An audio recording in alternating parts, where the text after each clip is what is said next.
Very good evening to all, welcome back to my channel. और आज फिर दोबारा से एक इंटरेस्टिंग टॉपिक पे बात करेंगे जिसका नाम है CT angio lower limb, CT lower limb angiography. मैं एक बार आपको दिखाता हूँ कि कैसा होता है। ये ऐसा कुछ दिखेगा, ठीक है। ये मैंने तो इसका लिख दिया है आपको बताने के लिए कि कैसे कौन सी आर्टरीज कहाँ से है, ठीक है। ये हमारा सबसे लास्ट स्टेप होगा, ठीक है। मैं इसको सब कुछ आपको बताऊंगा कैसे क्या होता है, ठीक है। अभी फिलहाल के लिए मैं आपको कैसे स्कैन करते हैं, उसके बाद मैं आपको एनाटॉमी समझाऊंगा, ठीक है, स्टेप बाय स्टेप। और फर्स्ट पार्ट और सेकंड पार्ट में ये वीडियो बनाएंगे कि आपको चीज़ें आराम से समझ में आए, ठीक है। अब हम जाते हैं कि इसको कैसे करते हैं, ठीक है। मैं आपको अब सर्वे दिखाता हूँ कि हमने कैसे किया है। देखो ये हमारा सुपरफिशियली ये हमारा सर्वे है, जो पेशेंट को हमने टेबल पे पोजीशन किया और उसके बाद हमारा ये जो सर्वे आता है, तो हम यहाँ से प्लान करके फिर टिल क्या कहते हैं, हमारा जो टो होता है, मतलब फिंगर्स की हैंड तक हम लेते हैं, यहाँ से लेके यहाँ तक का एरिया, एब्डोमेनल आयोटा से लेके टिल हमारा जो हमारी फिंगर होती है, फिंगर टिप्स तक लेते हैं। ये हमारा इतना एरिया कवर होता है, ठीक है। अब मैं दिखाता हूँ आपको। उसके बाद ये लेने के बाद हम क्या करते हैं, उसके बाद प्लेन करते हैं। क्या करते हैं? प्लेन करते हैं। जैसे हमने इसमें प्लेन कर रखा है, ठीक है। ये देखो, ये हमने प्लेन कर रखा है, और जो हमने प्लान किया उसके बाद हम ये एरिया पूरा प्लेन का लेंगे, ठीक है। 5 mm में कट है। ये देखो, यहाँ से हमने एब्डोमिनल आयोटा से रीनल आयोटा तक आते आते और ये यहाँ तक टिल हमने प्लेन में हम यहाँ तक पूरा लेंगे, ठीक है। फिंगर पूरी एंड है, ठीक है। ये हमें ध्यान रखना है। उसके बाद हमें पता करना है कि हमें कहाँ लोकेटर और ट्रैकर कहाँ रखना है। ये हमने एरिया कवर कर लिया, मैंने दिखा दिया आपको एरिया कैसे कवर करना है और कहाँ तक, यहाँ तक टिल यहाँ तक रखना है। उसके बाद अब आपको देखना है कि ये हमें ROI कहाँ लगानी है। तो ये देखो, आप यहाँ पे एब्डोमिनल आयोटा के पास लगानी है। रीनल स्टार्ट हो रही है, रीनल थोड़ी सी नीचे स्टार्ट हो रही है।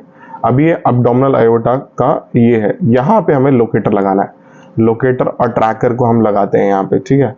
लोकेटर और ट्रैकर आता है ना, ठीक है। फिर यहाँ पे ROI लगाते हैं, ये जो एरिया है। और आप जूम करके देखो तो ये एरिया आपको दिखेगा, ठीक है।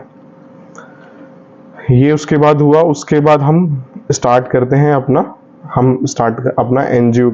हमने कॉन्ट्रास्ट दे दिया। अब इसमें फ्लो रेट ध्यान रखना है, क्योंकि फ्लो रेट ज्यादा देना पड़ेगा, कॉन्ट्रास्ट भी ज्यादा देना पड़ेगा, और कॉन्ट्रास्ट भी देना पड़ेगा और सलाइन भी देना पड़ेगा। तो अभी देखो, अभी इतना लंबा स्कैन है, तो इसका मतलब ऑलमोस्ट हमें कॉन्ट्रास्ट भी ज्यादा देना पड़ेगा और स्पीड भी ज्यादा देनी पड़ेगी, क्योंकि तभी हम आर्टरीज को देख पाएंगे। क्योंकि ऑलरेडी आर्टरीज में ब्लड फ्लो बहुत तेज है और उसकी विस्कोसिटी से हमें उससे ज्यादा विस्कोसिटी का हमें कुछ कॉन्ट्रास्ट यूज करना पड़ेगा, जब भी हम देख पाएंगे। तो उसकी विस्कोसिटी, जैसे हमारे ओमनीपैक की विस्कोसिटी हमारे ब्लड से विस्कोसिटी से ज्यादा है, मतलब गाढ़ापन ज्यादा है, तभी हम उससे ज्यादा हाईलाइट देख पाएंगे, ठीक है। तो हम इसका फ्लो रेट देंगे, जो हम अपने इंजेक्टर में जो सेट करके रखेंगे, वो हम क्या कहते हैं, ऑलमोस्ट 120 to 135 40 ml तक दे सकते हैं। मतलब 120 तो 120 से लेके 130 140 तक दे सकते हैं, ठीक है। और इसके अंदर हम जो फ्लो रेट है हमारा, जो फ्लो रेट PSI जो हमारा मूव करेगा, वो 4.5 से लेके 4.8 तक हम 5 तक रख सकते हैं। 4.5 से लेके 5 तक रख सकते हैं। अब आपको देखना है, पेशेंट की हाइट आपको देखनी पड़ेगी, पेशेंट की हाइट कितना है, वेट कितना है और उसका बॉडी वेट क्या है। तो ये सारा कुछ आपको मेजर करना पड़ेगा। उसके बाद आपको फ्लो रेट ज्यादा देना पड़ेगा। तो इसमें एटलीस्ट, अब जैसे छोटा पेशेंट है, कम एज का पेशेंट है, तो हम उसे कम ही देंगे। बट यूजुअली जो पेशेंट्स का जैसे DVT या कुछ भी, उसको थ्रोम्बोसिस हो गया है या कुछ भी, उसके पैर में कोई चोट लग गई है या एरिया कट गया है, ब्लॉकेज हो गई है, तो हम इस सारे कंडीशंस में करते हैं, ठीक है। उसको गैंग्रीन हो रहा है या उसको पैरों में पेन बहुत ज्यादा रह रहा है, तो ये सारी चीजों में हम लोअर लिम्ब एंजियो करते हैं, ठीक है। अब ये देखो, ये हमारा क्या आ गया, जब हम लोकेटर ट्रैकर लगा दिया है, कॉन्ट्रास्ट सेट कर दिया है, तो अब ये कॉन्ट्रास्ट इसके अंदर आ गया। मैं आपको किसी एक पेशेंट्स के अंदर दिखा भी दूंगा कैसे करते हैं, या मेरी वीडियोस चेक करोगे तो आपको पता भी लग जाएगा कि मैंने कॉन्ट्रास्ट में बता भी रखा कि कैसे हम एनजीओस करते हैं। ठीक है, मैं किसी पेशेंट में भी दिखा दूंगा आपको, अभी फिलहाल के लिए दिखा देता हूँ मैं कि आपको, जैसे ये कॉन्ट्रास्ट हमारा आ गया। ठीक है, अब ये देखो कितना अच्छा हमारा कॉन्ट्रास्ट आ रखा है, टिल एकदम डार्क दिख रहा है जैसे दिखना चाहिए कॉन्ट्रास्ट बॉडी में। देखो आर्टरीज का मतलब आर्टरीज का ब्लड, अगर आप अच्छा फ्लो रेट दोगे तो भी तभी आपको अच्छा स्कैन मिलेगा। अगर फ्लो रेट अच्छा नहीं दिया आपने, कॉन्ट्रास्ट अच्छा मेजर नहीं करके दिया, तो इतना अच्छा हमें कॉन्ट्रास्ट भी नहीं दिखेगा और इतना अच्छा हमारा फ्लो रेट भी नहीं दिखेगा जितना अच्छा हमारा स्कैन ये आया है। ठीक है, तो ये मोस्ट इंपॉर्टेंट है इसके अंदर कि कैसे करते हैं, क्या करते हैं। ठीक है, अभी फिर हम इसको स्टार्ट करेंगे। अब मैं आपको थोड़ा थोड़ा बेसिक्स बता देता हूँ कि आप देखो, अब ये कॉन्ट्रास्ट यहाँ तक आ गया, ये हमारा हमने आर्टेरियल लिया। ठीक है, इसके बाद अभी थोड़ा बाद में आते हैं इस पे, उसके बाद हम उसको वीनस भी लेंगे, क्योंकि वेन उसके बाद वेन लग कैसा वो रहा है वो भी देखना पड़ेगा ना। आर्टरीज के बाद हमें वेन को भी देखना है कि भैया आर्टरीज में कैसा है, तो दो फेज हमेशा लेना है इसमें, आर्टरी और वीनस। कभी भी एनजी करो तो आर्टरी और वीनस दोनों ही ले लो, क्योंकि बाद में वीनस वेन ने कैसा काम किया वो भी देखना जरूरी। अब देखो यहाँ पे देखो कितना उसमें डार्क दिख रहा था, इसमें आयोटा में कॉन्ट्रास्ट जिसमें निकल गया है, तो इसका मतलब हमारा वेन आ गई है। तो जैसे ही हमारा वेन आ जाएगी तो आर्टरीज इतनी चमक के नहीं दिखेंगी, तो वेन्स दिखेंगी, क्योंकि वेन्स में ऑलरेडी फ्लो रेट कम है और इसमें फ्लो रेट भी हमें कम चाहिए और कॉन्ट्रास्ट हमें इतना डार्क नहीं दिखाना है इसके अंदर। ठीक है, तभी हमें हमारा अच्छा सा अब देखो इसमें अच्छा सा हमें तरीके से वीनस दिख रहा है, उसमें इतना चमक रहा था, इसमें इतना चमक नहीं रहा है ये। ठीक है, तो ये वीनस फेज है। तो दो फेज होते हैं, आर्टेरियल, पोर्टल और वीनस। मैंने आपको क्या क्या बता दिया कि इसमें मैंने आपको बहुत सारी चीजें बता दी, जैसे कि इसमें बता दिया मैंने क्या, पहले क्या सर्वे कितना लेते हैं। ठीक है, उसके बाद फिर हम उसके बाद प्लेन लेते हैं, उसका लोकेटर और ट्रैकर लगाते हैं, उसके बाद आर्टेरियल लेते हैं, उसका वीनस लेते हैं, उसका पोस्ट प्रोसेस करते हैं। ठीक है, अब हम जाते हैं अपने आर्टेरियल पे आते हैं।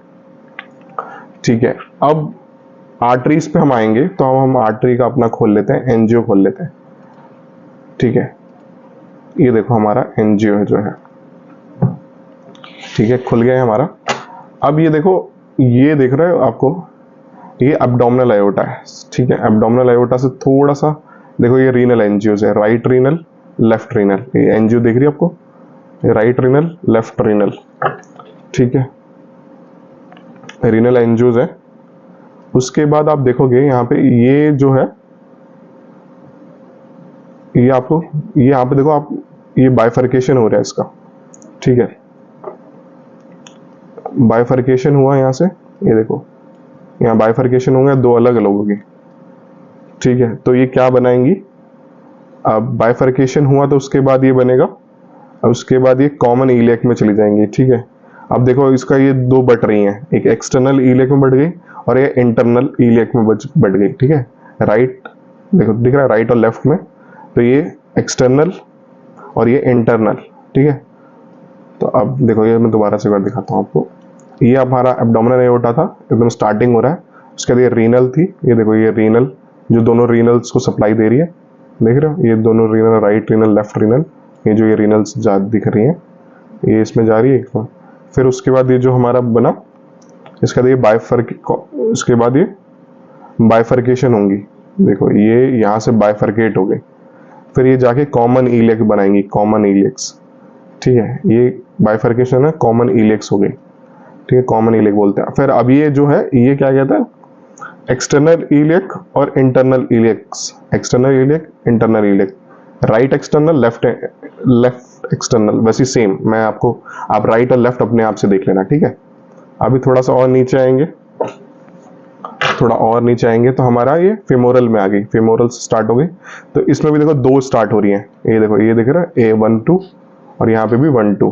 ठीक है, तो ये कौन कौन सी होगी, ये डीप फेमोरल्स होती हैं। एक डीप फेमोरल है और एक सुपरफिशियल, डीप और सुपरफिशियल